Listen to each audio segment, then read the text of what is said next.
PIA کو سال کی آخری سماہی میں 150 ارب روپے کا نقصان ہوگا۔ سابق وفاقی وزیر خزانہ مفتاح اسماعیل کی پیش گوئی۔ مریم نواز کی جانب سے قومی ایئر لائن خریدنے کے بیان پر بھی تنقید، بولے حکومتی غلط فیصلوں کی وجہ سے PIA کی نجکاری ناکام رہی۔ مفتاح اسماعیل نے تجویز دی کہ 5 میں سے 4 پیشکش دینے والوں سے SIFC ملے، ان کے تحفظات کو دور کرے۔ اشرف خان کی خصوصی رپورٹ دیکھیے۔ PIA کی نجکاری کا عمل کیوں ناکام رہا؟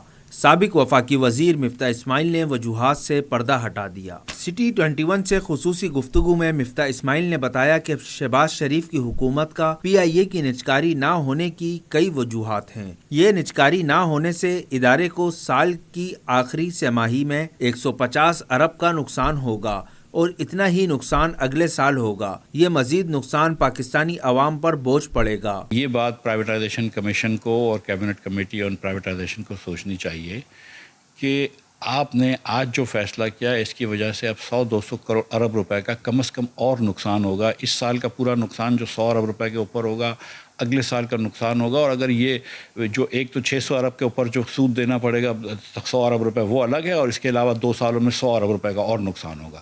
تو یہ نقصان کے ذمہ دار بھی میں اور آپ ہو گئے، پاکستانی شہری ہو گئے، ٹیکس پیئرز ہو گئے۔ ایک طرف آپ نے تنخواہ دار طبقے کے اوپر 40% ٹیکس رکھی ہے، آپ نے ہر چیز کے اوپر ٹیکس لی، اور یہاں پہ آپ نقصان کے نقصان کرے جا رہے ہیں۔ مفتاح اسماعیل نے کہا کہ PIA کے مجموعی قرضے 800 ارب روپے ہیں، اس میں حکومت نے 600 ارب روپے اپنی طرف کر لیے ہیں، جبکہ 200 ارب روپے کا قرض نجی شعبے پر ڈالا ہے جو پیشکش کرے گا۔ ابتدائی طور پر 5 بڑی کمپنیوں نے PIA کی پیشکش میں دلچسپی ظاہر کی تھی، جس میں سے 4 نکل گئیں۔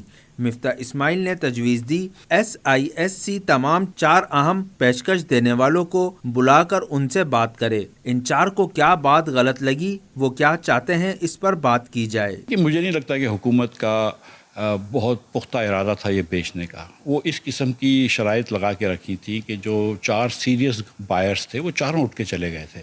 بلو ورلڈ والے تو کبھی اتنے سیریس نہیں تھے، وہ تو ان کو زبردستی حکومت نے کہا کہ تم رک جاؤ اور ایسے ایک بڈ ڈال دو تاکہ آخری دن ایسا لگے کہ ایک بڈ آئی ہے۔ کوئی اس کے اندر حکومت کا مجھے نہیں لگتا کہ کیبنٹ کمیٹی کا کوئی موڈ تھا بیچنے کا، ورنہ یہ اس قسم کی شرائط نہ رکھتے جس کی وجہ سے چاروں ایئر لائنیں جو تھی، چاروں جو سیریس بیڈرز تھے وہ چلے گئے۔ مفتاح اسماعیل نے کہا کہ اب پنجاب کی وزیر اعلیٰ نے بھی PIA کو خریدنے کی بات کی ہے۔ میری نظر میں یہ احمقانہ بات ہے۔